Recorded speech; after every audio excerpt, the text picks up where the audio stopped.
नमस्कार, आप देख रहे हैं प्राइम न्यूज और मैं हूं आपके साथ आलोक शुक्ला। उत्तराखंड प्राइम में आप सबका स्वागत है। नैनीताल हाईकोर्ट में साल 2013 में आई आपदा से जुड़े मामले में सुनवाई हुई। इस दौरान कोर्ट में केदारनाथ मंदिर के करीब बने आदि गुरु शंकराचार्य की समाधि के पुनर्निर्माण के केस पर सुनवाई की गई। दरअसल यह समाधि 2013 में आई आपदा में बह गई थी। वहीं इस मामले में दिल्ली के रहने वाले अजय गौतम नाम के शख्स ने जनहित याचिका दायर की थी, जिसमें उन्होंने आदेशों की अवहेलना करने के आरोप लगाए थे। इस मामले को कार्यवाहक मुख्य न्यायाधीश रवि के मलिमथ और न्यायमूर्ति मनोज तिवारी की खंडपीठ ने सुना और खंडपीठ ने राज्य सरकार के खिलाफ कारण बताओ नोटिस जारी कर जवाब मांगा। इस मामले में अगली सुनवाई 14 जनवरी 2021 को की जाएगी। तो केदारनाथ में आई आपदा में यह समाधि बह गई थी। केदारनाथ में 2013 से आई आपदा से यह पूरा मामला जुड़ा हुआ है। आपदा में आदिगुरु शंकराचार्य जी की समाधि बह गई थी। समाधि को फिर से स्थापित करने का आदेश दिया गया। समाधि स्थापित न हो पाने पर जनहित याचिका दायर की गई। याचिका में आदेश को न मानने का आरोप लगाया गया। मामले में कोर्ट ने सरकार को कारण बताओ नोटिस जारी किया है। इस मामले की अगली सुनवाई 14 जनवरी 2021 को की जाएगी।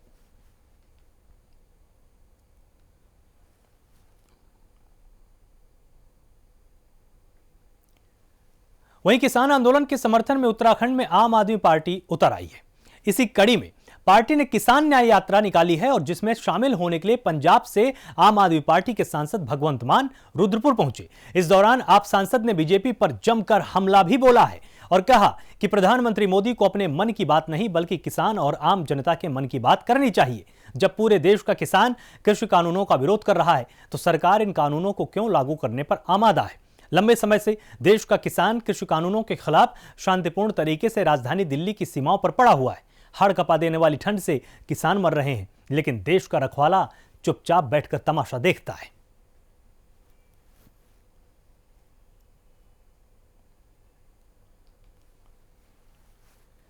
तो आपकी किसान न्याय यात्रा निकली और इसमें भगवंत मान ने बीजेपी पर निशाना साधा। लगातार कहा कि किसान सीमाओं पर बैठा हुआ है, लेकिन सरकार उन पर ध्यान नहीं दे रही है। सरकार जबरदस्ती कानून लागू कराना चाहती है।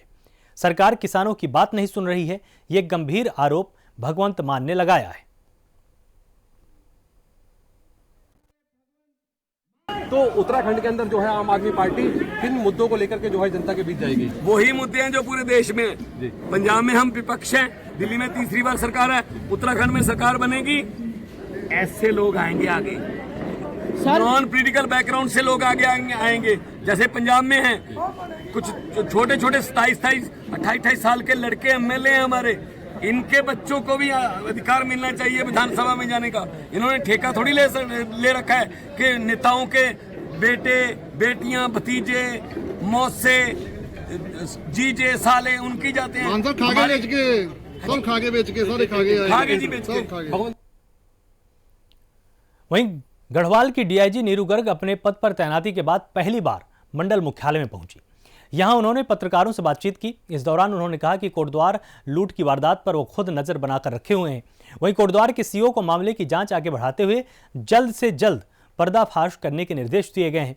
इस बीच उन्होंने बताया कि पुलिस कर्मियों के कल्याण के लिए काम किए जा रहे हैं और पुलिस कर्मियों से व्यवहार में सकारात्मक सुधार लाने के निर्देश दिए गए। साथ ही उन्होंने बताया कि आने वाले वक्त में पहाड़ी इलाकों में बने थानों की हालत सुधारने के लिए भी काम किए जाएंगे।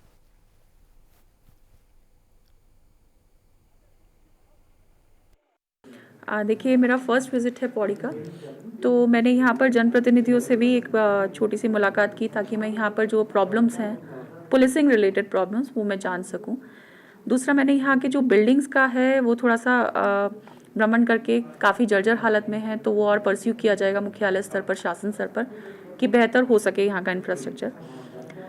जो मैंने अपने लोगों के साथ मीटिंग की उसमें बेसिकली फोकस किया है लोगों के, हमारे जो पुलिस वाले हैं उनका बिहेवियर जनता के साथ बहुत बहुत सौम्य हो और जितना वो लोगों को हेल्प कर सकें उतना किया जाए, क्योंकि ये जनरली एक टूरिस्ट प्लेस है। उत्तराखंड पूरा ही एक टूरिस्ट स्टेट है, तो यहाँ पर टूरिज्म पर ही फोकस रहता है। जो बाहर से टूरिस्ट आ रहे हैं उनको जितना ज़्यादा से ज़्यादा सहयोग पुलिस कर सके वो करे। उनके वेलफेयर के लिए हम जितना अच्छा कर सकें उस पर फोकस रहेगा। और इसीलिए मैंने बोला है कि जनपद स्तर से अगर कुछ नहीं हो पाता है तो वो मुझे बताएं, ताकि मैं अपने लेवल से या मुख्यालय स्तर से या शासन स्तर से जो बेहतर कर सकती हूँ अपने पुलिसकर्मियों के लिए वो करूँ। वहीं उत्तराखंड एसडीआरएफ मुख्यालय का निर्माण डोईवाला के जौली ग्रांट में चल रहा है। 23 एकड़ जमीन पर एसडीआरएफ मुख्यालय का निर्माण किया जा रहा है। इस बीच एसडीआरएफ उत्तराखंड की डीआईजी रिद्धिम अग्रवाल ने जौली ग्रांट एसडीआरएफ मुख्यालय निर्माण का निरीक्षण भी किया है। इस बीच काम को लेकर डीआईजी रिद्धिम अग्रवाल ने संतुष्टि जताई है, तो साथ ही कोरोना की वजह से निर्माण की धीमी पड़ी गति में अब तेजी लाने के उन्होंने निर्देश भी दिए। बता दें कि एसडीआरएफ का हेडक्वार्टर जौली ग्रांट एयरपोर्ट के करीब बन रहा है और उत्तराखंड आपदा की दृष्टि से बेहद संवेदनशील भी है। इसलिए सभी आधुनिक तकनीक के साथ क्विक रिस्पांस के लिए यहां पर सभी सुविधाएं जुटाई जा रही हैं। अंतर्राष्ट्रीय स्तर के रेस्क्यू इक्विपमेंट से सुसज्जित एसडीआरएफ मुख्यालय बहुत जल्दी बहुत बड़ा आकार लेने जा रहा है, जिसका निर्माण बेहद ही तेजी के साथ चल रहा है।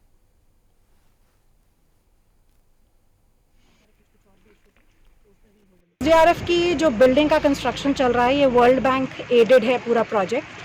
कोविड के दौरान इसमें कुछ गति जो है उसकी धीमी हुई थी। आज सारी जो हमारी निर्माणदायी संस्था है, जो हमारे कंसल्टेंट्स हैं, उनके साथ इसीलिए मीटिंग की गई है जिससे कि हम लोग टाइमलाइंस निर्धारित करें और अगले 6 से 7 महीने में इस पूरे प्रोजेक्ट को कंप्लीट कर सकें। ये इसका जो डिज़ाइन हुआ है वो अर्थक्वेक प्रूफ डिज़ाइन है, जिसमें अर्थक्वेक के जो भूकंप से रिलेटेड प्रावधान है बिल्डिंग के डिज़ाइन में ही किए गए हैं। अच्छा, इस वजह से इसमें कोई भूकंप का कोई खतरा कितना नहीं समय लगने वाला है अभी इस प्रोजेक्ट में 8-9 महीने में ये प्रोजेक्ट खत्म हो जाए। हरिद्वार के एसएसपी ने रुड़की सिविल लाइन कोतवाली का वार्षिक निरीक्षण किया है। इस दौरान उन्होंने कोतवाली परिसर में खड़े वाहनों की जल्द नीलामी की बात कही है। साथ ही सभी पुलिसकर्मियों को दिशा निर्देश भी दिए। इस बीच सबसे पहले कोतवाली पुलिस ने एसएसपी को गार्ड ऑफ ऑनर दिया। उसके बाद कोतवाली के सभी रिकॉर्ड का एसएसपी ने बारीकी से निरीक्षण किया है। इस दौरान एसएसपी ने कोतवाली में रखे सभी सरकारी संपत्ति के बारे में भी बारीकी से जानकारी जुटाई और इस मौके पर सिविल लाइंस कोतवाली पुलिस पूरी तरह से अलर्ट दिखाई दी है। एसएसपी ने कहा कि कोतवाली में रखे सभी उपकरणों का पुलिस प्रशासन बखूबी इस्तेमाल कर रहा है।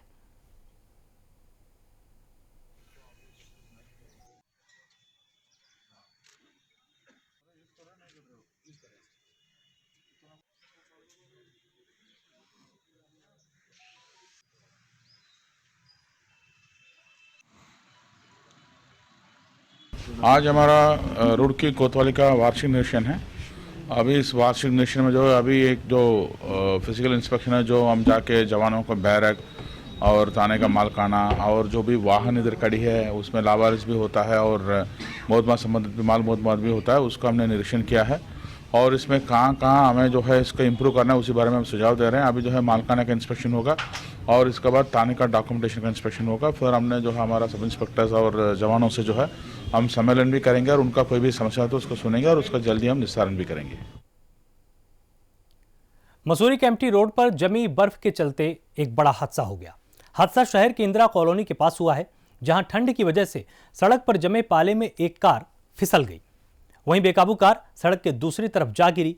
हादसे में कार में सवार 5 लोग घायल हुए, जिनको स्थानीय लोगों की मदद से मसूरी सिविल अस्पताल ले जाया गया। वहीं कार को काफी नुकसान हुआ है। हादसे के बाद मौके पर पहुंची मसूरी पुलिस और फायर सर्विस के जवानों ने घायलों को अस्पताल भेजा है।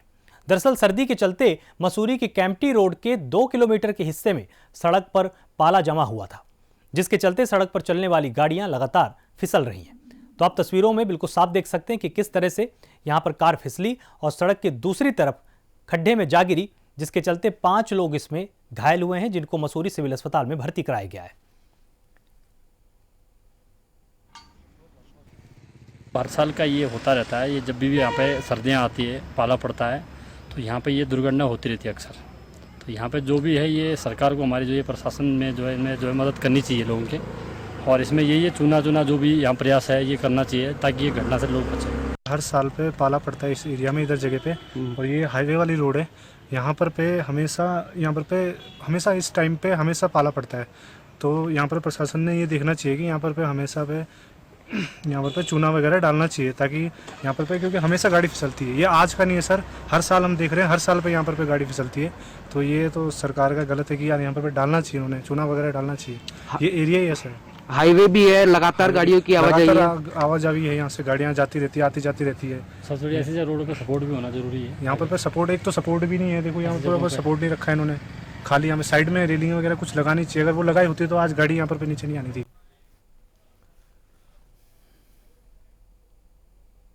वहीं ऊधम सिंह नगर के जिला मुख्यालय रुद्रपुर में बने कोविड-19 सेंटर से फरार हुए सजा याफ्ता कैदी को पुलिस 3 महीने के बाद भी गिरफ्तार नहीं कर पाई है।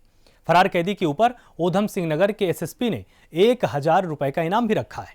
दरअसल कोरोना के बीच सितारगंज सेंटर जेल से कोरोना पॉजिटिव पाए गए कैदियों को रुद्रपुर के मेडिकल कॉलेज में बनाए गए कोविड-19 में भर्ती कराया गया था। इस बीच 26 सितंबर की देर रात बाथरूम की ग्रिल तोड़कर सजा काट रहे 3 कैदी फरार हो गए थे। इन कैदियों में आनंद कुमार नाम का एक शख्स था जो उत्तर प्रदेश के मुरादाबाद का रहने वाला है और हत्या के मामले में आजीवन कारावास काट रहा था।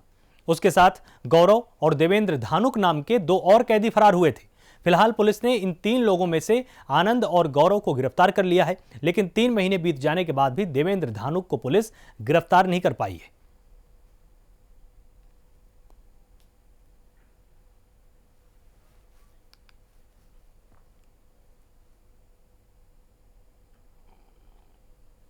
वहीं पौड़ी के जयहरी खाल ब्लॉक के राजकीय उच्चतर माध्यमिक विद्यालय पुंडेर में 2 छात्राओं के साथ छेड़छाड़ का मामला सामने आया है, जहां शिक्षक पर छात्राओं के साथ छेड़छाड़ का आरोप लगा है।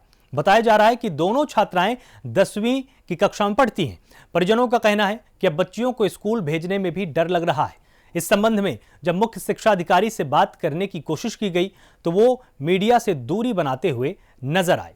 तो शिक्षक पर ही छात्राओं से छेड़छाड़ का आरोप लगा है और उसके बाद जब परिजनों से पूछताछ की गई तो उन्होंने ये डर जताया है कि अब इस तरह के माहौल में हम अपने बच्चों को स्कूल कैसे भेजें, क्योंकि अब शिक्षक ही छेड़छाड़ कर रहे हैं।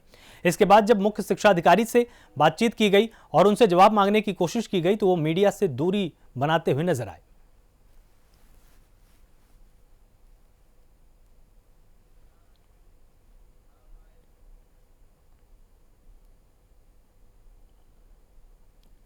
वहीं रुद्रपुर के गल्ला मंडी में देर रात गोलाबारी से हड़कंप मच गया। यहां बदमाशों ने गल्ला मंडी के करीब गुरुनानक टायर शॉप पर ताबड़तोड़ गोलियां बरसानी शुरू कर दी थी।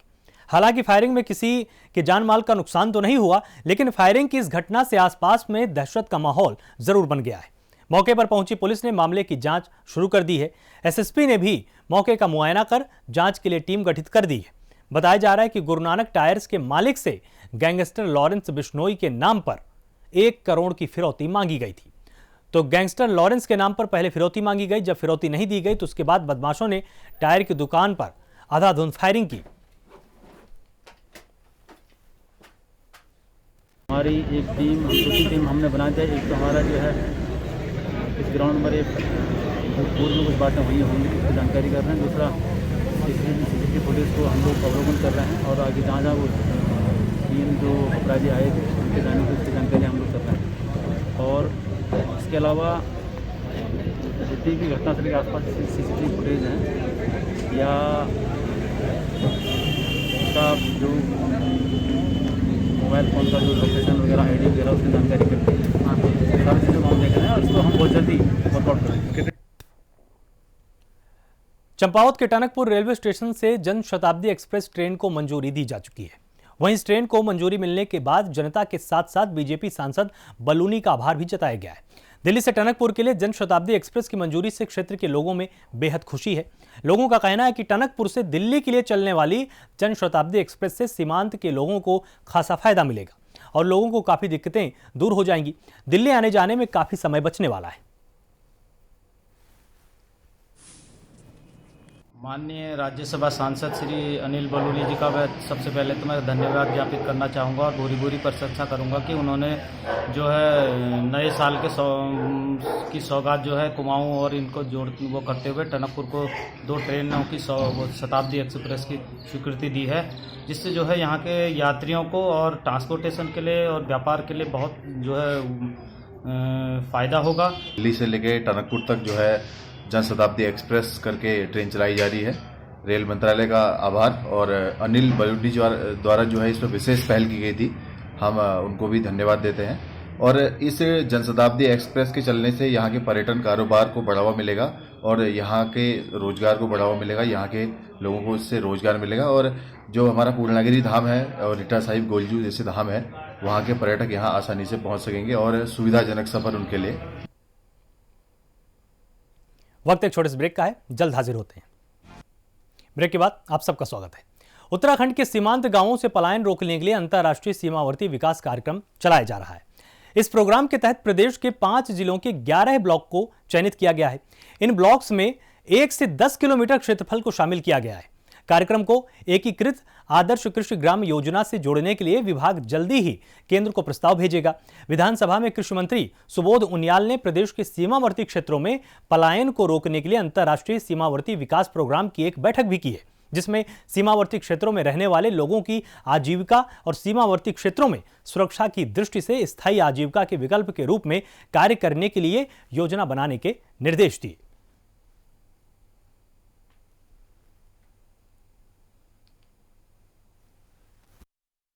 ये बैठक बॉर्डर एरिया डेवलपमेंट प्रोग्राम को लेकर के ये भारत सरकार ने कुछ सूचनाएं मांगी थी, ताकि जो हमारे बॉर्डर एरियाज हैं जिनकी सीमाएं दूसरे देशों से लगी हैं, वहाँ पर एक सस्टेनेबल लाइवलीहुड के लिए क्या प्रयास किए जा सकते हैं वहाँ के एग्रो क्लाइमेटिकल कंडीशन को देखते हुए, ताकि वहाँ से पलायन को रोका जा सके। क्योंकि विगत दिनों मेरे द्वारा भारत सरकार में जब कृषि मंत्रियों की बैठक हुई थी तो हमने इस बात को काफ़ी उससे उठाया था कि जो बॉर्डर एरियाज हैं उनका पलायन देश के लिए सामरिक दृष्टि से बात करना है, क्योंकि बॉर्डर खाली होंगे तो कहीं ना कहीं इससे देश को नुकसान होगा। और भारत सरकार ने उसी संबंध में सूचनाएं मांगी थी कि जिसमें हमारे पिथौरागढ़ जनपद के 4 ब्लॉक्स, उत्तरकाशी जनपद का 1 ब्लॉक और चंपावत जनपद के 2 ब्लॉक, चंपावत और लोहाघाट, ऊधमसिंह नगर जनपद का 1 ब्लॉक खटीमा ब्लॉक और चमोली जनपद का जोशीमठ ब्लॉक।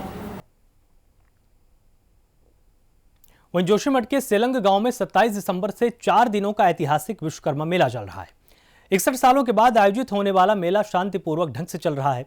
इस मेले में सभी देवी देवता विश्वकर्मा से भेंट करते हैं और लगातार 36 घंटों तक अखंड जागरण करके गायन होता है। जागर गायन में मल्ली टंगड़ी के जागर गायन के विशेषज्ञ ही पैनखेंडा में इस मेले के लिए बुलाए जाते हैं। तो 4 दिन का ऐतिहासिक मेला होता है और 61 सालों के बाद ये मेला लगा है। 36 घंटों तक अखंड जागर गायन होता है।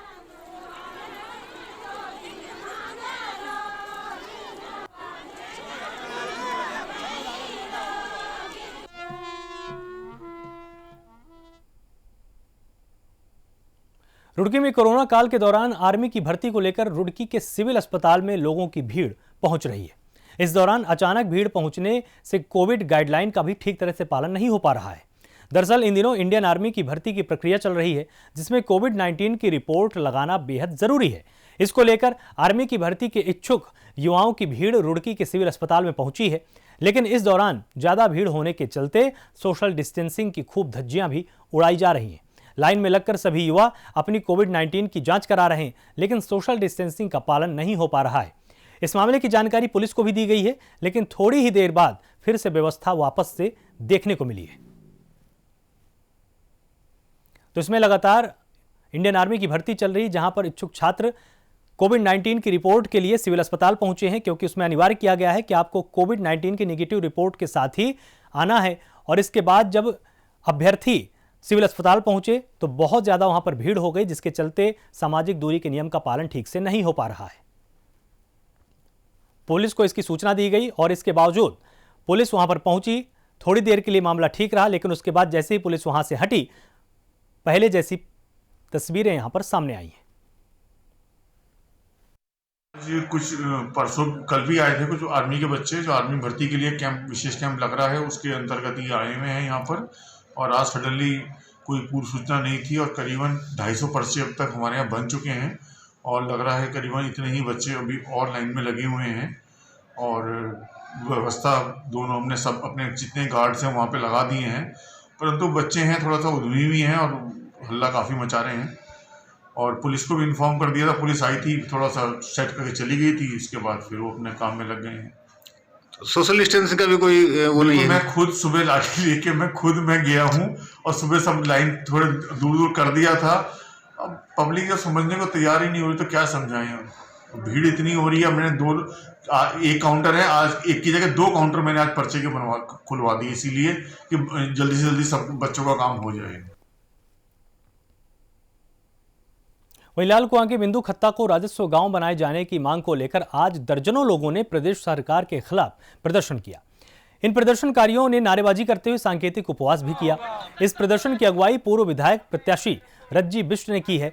वहीं उनके नेतृत्व में कई लोगों ने बिंदु खत्ता राजस्व गांव बनाए जाने की मांग को लेकर कार रोड स्थित शहीद स्मारक पर एक दिवसीय सांकेतिक धरना प्रदर्शन किया।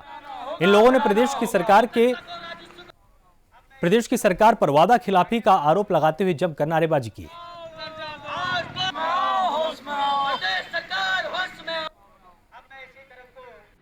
मेरा तो ये इलेक्ट्रॉनिक मीडिया के माध्यम से सरकार को एक ही वो है कि वादा निभाओ, बिंदु खत्ता को राजस्व गांव बनाओ। इनने 2017 विधानसभा चुनाव में वादा किया था कि हम बिंदु खत्ता को राजस्व गांव बनाएंगे। इनने अपने वादे से मुकरते हुए हमें नजर आ रहे हैं। आज पुनः एक बार हम सांकेतिक उपवास रखा हुआ यहाँ पर शहीद स्मारक कार रोड पर, और इस सांकेतिक उपवास के माध्यम से हम शासन प्रशासन को अवगत करा देना चाहते हैं कि जल्द से जल्द बिंदु खत्ता की इस मुख्य समस्या को समाधान किया जाए, इसको सुलझा लिया जाए, अन्यथा हम जनप्रतिनिधियों का विरोध करेंगे। अगर जरूरत पड़े तो हमें सड़कों पर उतरना पड़ेगा।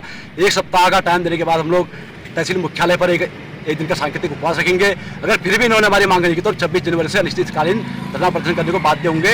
इसकी जिम्मेदारी शासन प्रशासन की होगी, और जो भी जनप्रतिनिधि, चाहे वो किसी राजनीतिक दल का हो, चाहे वो निर्दलीय हो, चाहे किसी पार्टी का हो, आज अगर बिंदु खत्ते की बातों से पिछड़ रहा है, बिंदु खत्ता राजस्व गांव के मुद्दे से पिछड़ रहा है, तो हम लोग उसका घोर विरोध करेंगे। अगले समय पर उसको बिंदु खत्ता में नहीं घुसने दिया जाएगा।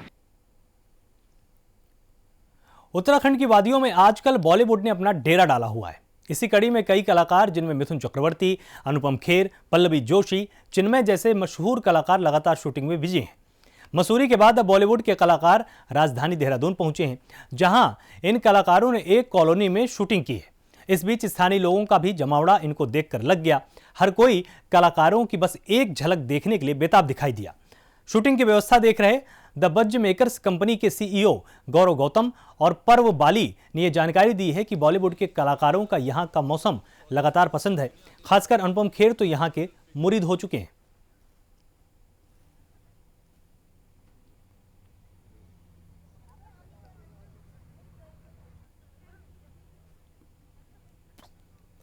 तो उत्तराखंड की वादियों में तमाम कलाकार पहुंचे हैं। मिथुन चक्रवर्ती हैं, अनुपम खेर हैं, और यहां पर शूटिंग की गई। उसके बाद अब राजधानी देहरादून की तरफ कलाकारों ने रुख किया है। तो कॉलोनी में रहने वाले लोगों ने कलाकारों की एक झलक पाने के लिए वहां पर भीड़ लगा दी, क्योंकि हर कोई मिथुन चक्रवर्ती और अनुपम खेर को देखना चाहता था।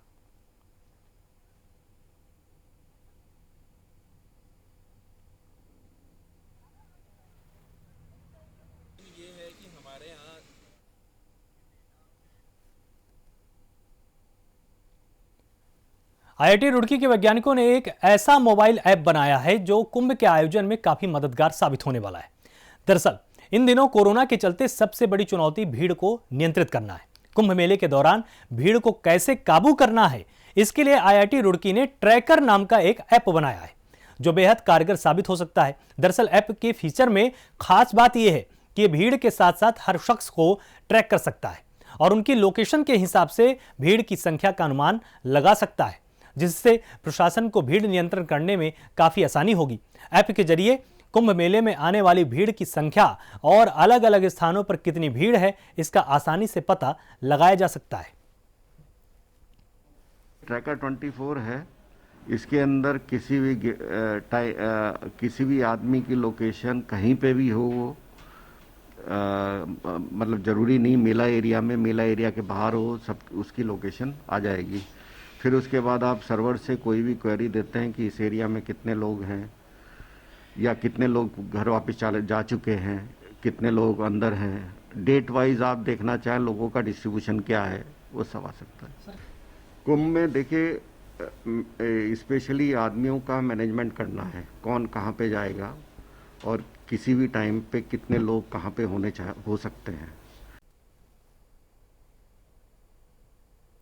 जोशीमठ के पर्यटन स्थल औली नए साल के स्वागत के लिए पूरी तरह से तैयार हो चुका है।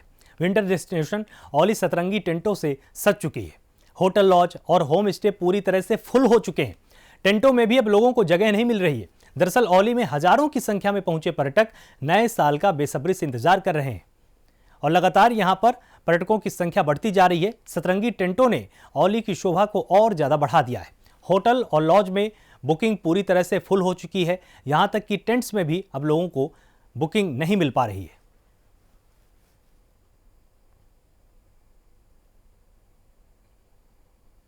फिलहाल उत्तराखंड प्राइम में सिर्फ इतना ही। आप लगातार जुड़े रहिए प्राइम न्यूज के साथ। नमस्कार।